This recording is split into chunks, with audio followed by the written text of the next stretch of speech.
Alright, here we are for round 4. We are playing against Top Deck Bolt for the win. If I recall correctly, last time we played this person, he was playing Kuldotha Boros, so we may be just in time for the mirror.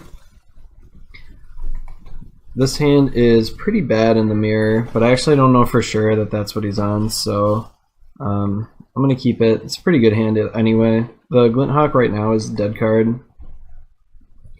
Well, this hand is amazing against Stompy or against elves, so I'm just going to firebolt this guy right away. Blink. I don't like trying to snipe a Rancor or something on this guy right away.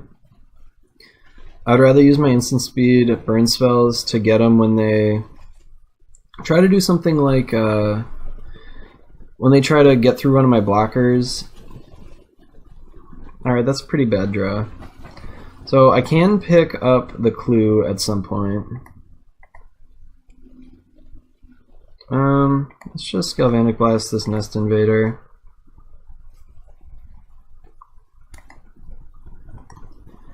They can save it with Mutagenic Growth if they want. Looks like they don't want to. So actually, if they have like a Rancor, it's a little annoying that they can just toss it on this spawn, but it is what it is.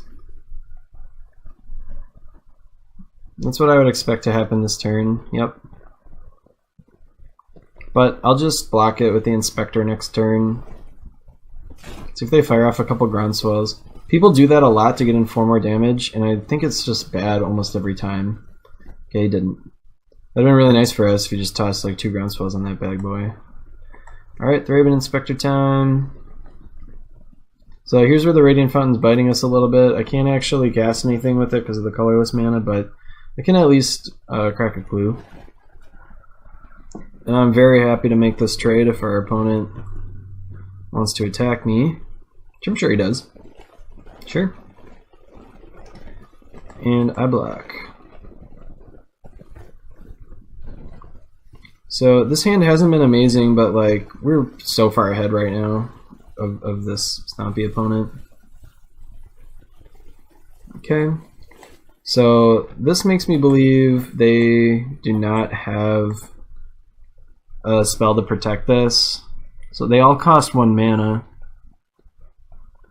Because there'd be no reason not to just throw the Rancor on there. What to do, what to do. I'll just crack this clue. It's a little more mana efficient. Alrighty. Still no artifacts or anything, so let's play out another Thraben Inspector. I don't have a good block on this guy, so I think I'm actually just going to bolt him right now. Yeah, they've got a pump spell and save it, that's fine. But they can't hunger it. I'm a little surprised they didn't play the Rancor last turn if they had that. So that's why you play stuff on your turn, because like if he had been able to pump that guy next turn, that'd been really bad for us. So we're gonna take 5 here. This person must not be on the Burning Tree Emissary, because I'm pretty sure the Garruk's Companion is just definitely the first card that comes out for it. It's kind of almost certainly the worst card in the deck.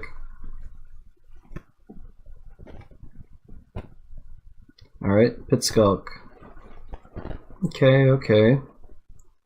I'm gonna pick up my Thraben Inspector and play it again.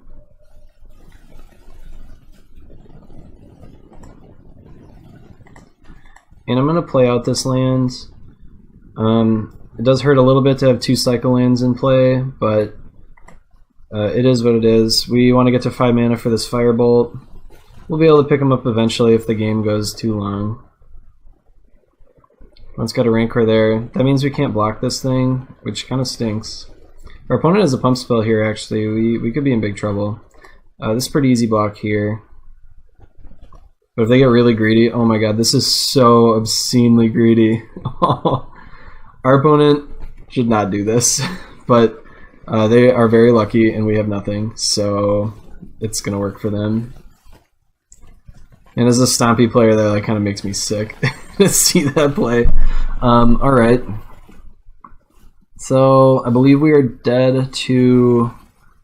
We're dead to any pump spell next turn, unless I draw a burn spell. So... yeah, let's do this. Okay. That's not terrible. I'm gonna run that out there. And we're still dead to any to a third vines, but that's alright. We have a couple options here. This is pretty obvious pickup of the prism, but we have to decide if we want to play this other Glint Hawk or if we want to like crack this clue. So, like, I would play this Prophetic Prism and then tap out and play the Hawk, and I think I'm going to do that. We are dead to another Vines. They can just hit the Pit Skulk with it, but I'm just going to do this anyways. And I got to decide how much damage I'm willing to take off of this this companion. Like, if I want to attack here, or if when he attacks with both, I'm going to block everything on the Garruk's companion. That's a tough choice.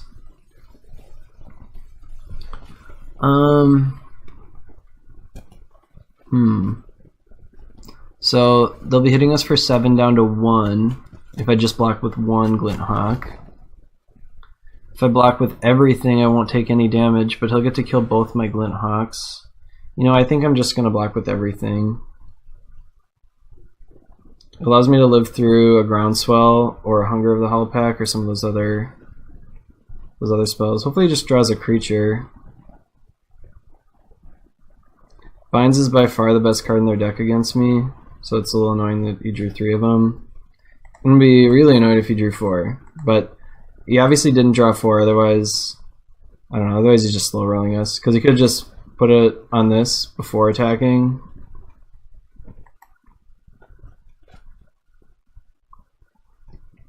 Alright, he's going through all this rearranging and stuff, so that's a good sign for us. We are still pretty much dead to any of the... Unless we draw a removal spell, we're still pretty much dead to any pump spell, because we won't be able to kill the Pit Skulk with our Firebolt flashback.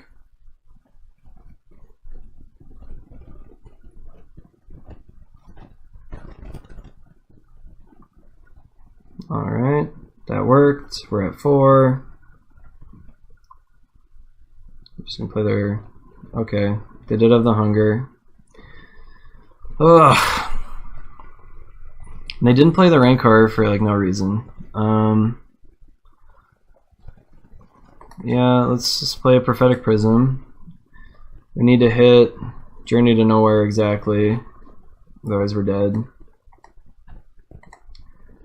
I guess sometimes maybe they were just so far behind they had to make that really greedy play with the Vines, but man, do I hate that play. We have no outs, we are dead. So that stinks.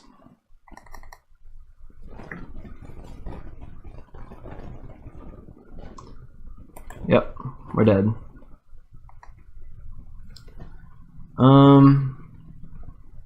So you could see there though, like, our opponent had to draw pretty much perfectly to beat us. Like, if they had had basically like any other, like if they had drawn one more creature or one more pump spell, they would have lost to us. So let's keep it going.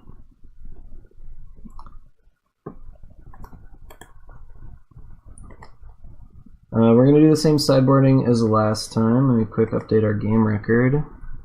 0-1 against Stompy. Come on with that. Alright, so I'm going to do what I did last time. I'm bringing in 1 Electrickery and the 2 Standard Bearers. I'm going to take out 2 Battle Screech and 1 Rally. And put those in. Alright, let's do it.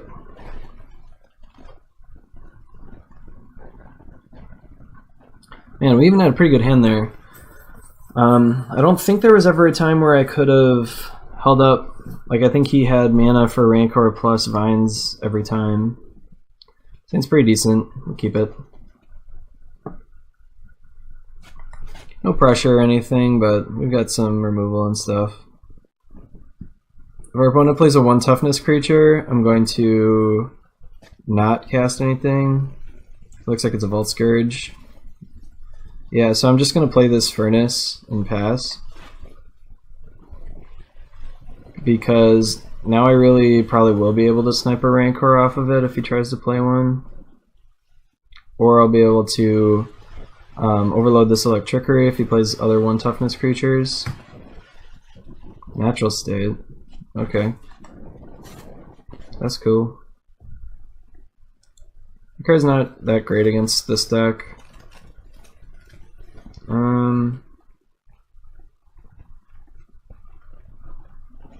Let's overload the Electrickery.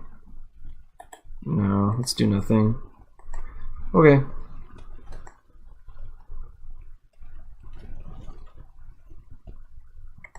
Play tapped Forgotten Cave. So the reason I would have overloaded the Electrickery there is so he couldn't save it with Vines, because since our Electrickery doesn't target, we wouldn't have been able to save it.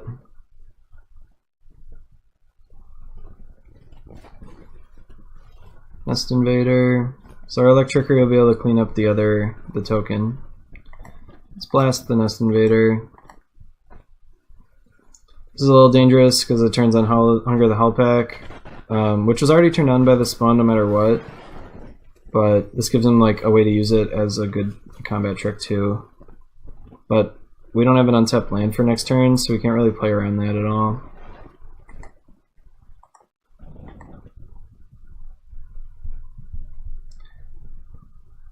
They're just saving it with the Vines. That's perfectly fine. Alright. Drew a Bolt. I'm just going to pass the turn here. I'm willing to take 3 more in order to have good protection against Rancor. And we are potentially going to get a lot of value out of this Electrickery here.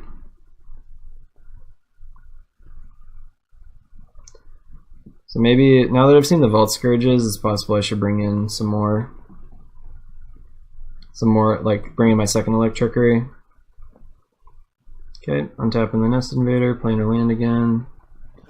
So I'm going to Galvanic Blast the Nest Invader. I'm super far from having Metalcraft, and this Bolt is going to be a little better for me, I think, for a while. So I'm hoping he saves this with a like another Vines. Looks like he's going for his Hunger of the Hellpack. If he has another Pump Spell, this is going to be a little tough for us. Okay, he didn't, so that's good. My guess is this Electrickery is going to work then. I'm just going to cast it now.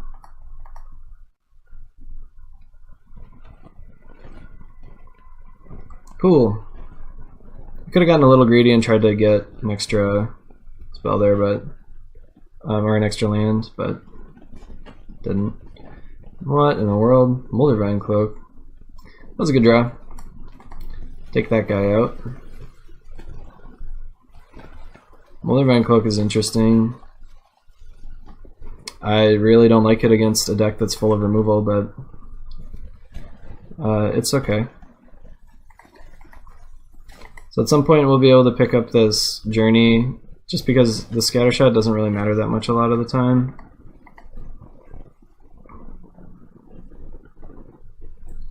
I probably should have played the Ichor Wellspring instead of the Prophetic Prism there.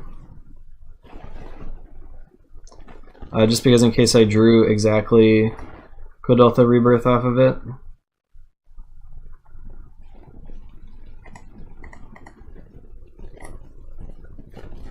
And Natural State is okay against Subject just because of these Journeys, but you can see why like hitting our land was okay, but if that had been another threat or another pump spell, we'd have probably been in more trouble than we are now.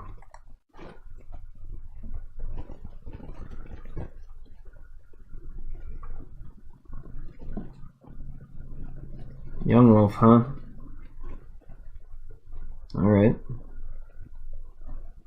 I'm just gonna, yeah, what am I gonna do? I'm gonna attack with both.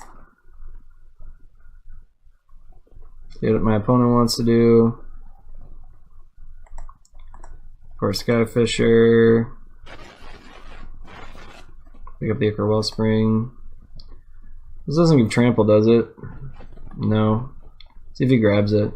Yeah, so like if you're not dredging it when you have like your most resilient creature on the board, I don't know what is this doing in the deck? I have no idea. What do I know, right? Alrighty, let's attack with everything again. We are winning the race, so no reason really to leave guys back to block. I'm gonna pick up. Doesn't really matter, but I'm gonna be playing a double white spell next turn probably if I play this Battle Screech. So I guess I'll pick up the red land. Opponent did decide to dredge. I don't even really care if that resolves. I really don't want him, like if he top decked the Vines last turn, or 2 turns ago, into Young Wolf. That's fine. I think I have lethal next turn, so I'm not gonna waste my bolt on that, because I can just use my bolt for his face and kill him this turn.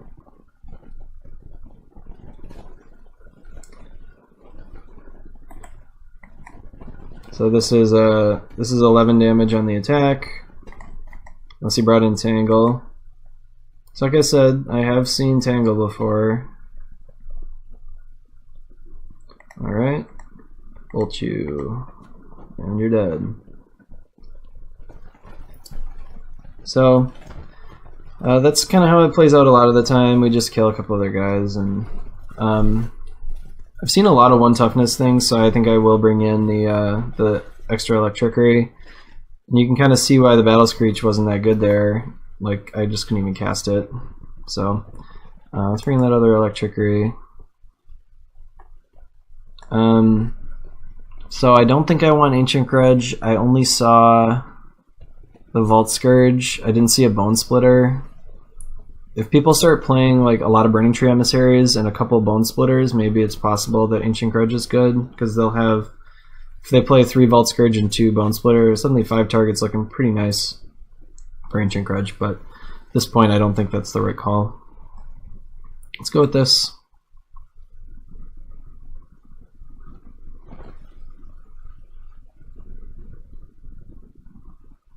Alright, looks like we're lagging a little bit, but should get there soon. Alright, this hand is pretty slow, but I'm going to keep it. It's got 2 removal spells, and Kuldotha Rebirth's really good against them.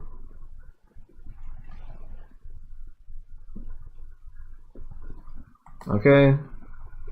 I'm not going to play that this turn, so no reason to do that. See what our opponent has here. Hopefully they don't have, like if they have double Pit Skulk, that'd be pretty bad for us, but this is okay. That was a great draw. I'm gonna run that out there. Then we'll Kuldotha Rebirth that next turn to get some blockers.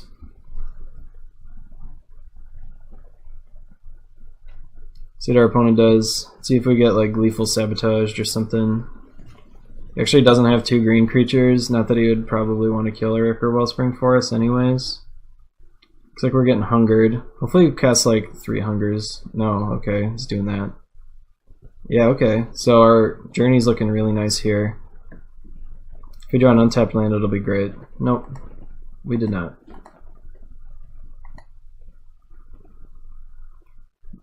So we get to kill that. Luckily they don't have like vines up. So our opponent, since we didn't draw an untapped land, I can't actually do anything about this Nest Invader getting Moldervine cloaked, but I'll just journey it again. So our opponent's going to keep getting 2-for-1s over and over. until they lose, which will be post haste. I almost think I'd rather what's that creature? Golgari Brownscale. I'd almost rather that than this cloak. I mean, it does take stuff out of our burn range, but I don't know. I'm not a big fan of it. So here's a tough choice. I actually don't have a great answer to another creature getting Moldervine cloaked, but he didn't play a land that turn, so I don't think he's gonna be able to dredge it, and I think he's gonna be able to dredge it and cast a creature and put it on there. So I'm gonna do this and tap low on my Galvanic Blast.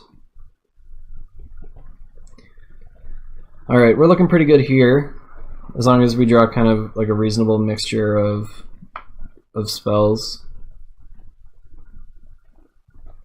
Let's see who does it this. Probably toss a Rancor on there. No. Everyone's got one card left. Let's play a Prism. No, let's play the Ichor Wellspring, because I'm probably just going to Kuldotha Rebirth again. Okay. Drawing a lot of tap lands. Standard Bearer. Man, that'll be good next turn. That'll be so good. So the thing about Moldervine Cloak, like I said before, the thing doesn't give you trample.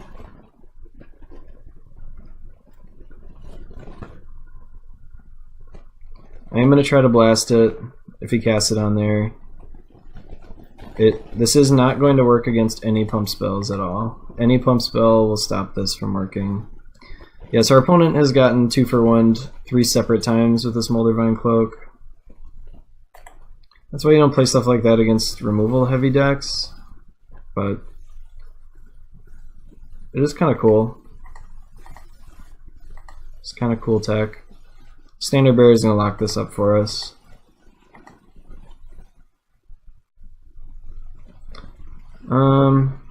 We got a lot of card draw, so I'm just going to play this Secluded Step, pass the turn. Nah, I'll play the Prophetic Prism. Okay, so we pretty much locked up this game. If we draw one more piece of removal, there's basically nothing they could possibly do. Even still, this stuff just doesn't do anything if he doesn't have any pump spells. And I mean, he might have pump spells, but they don't work. Alright, drawing all our life gain lands now. There you go, Galvanic Blast, looking pretty nice. So I think I will attack with everything except the Standard Bearer.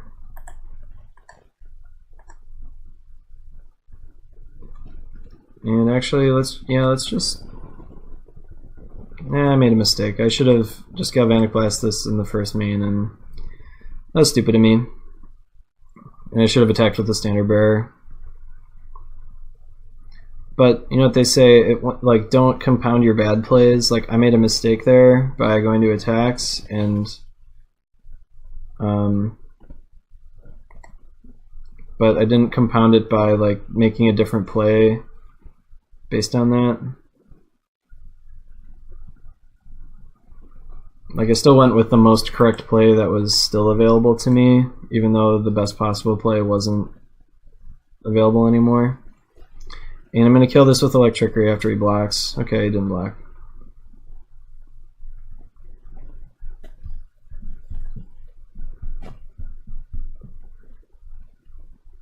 I take 2. I take it all. Okay, I guess I don't take it all. I don't know, our opponent's making us play it out, so we'll play it out for him.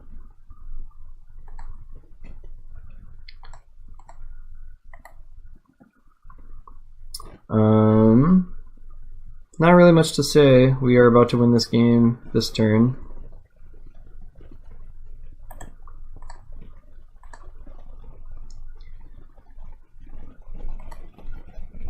GG's opponent. Moldervine Cloak is sweet tech, but I don't think it's very good. I don't think it's good in this matchup, at least. Although, if we hadn't had exactly a journey, we would have Been pretty screwed by this Vault Scourge. It was like, what, a 9-7? Or it's huge, like a 9-9 or something? That was a big dude. Alright, I'll see you guys for round 5.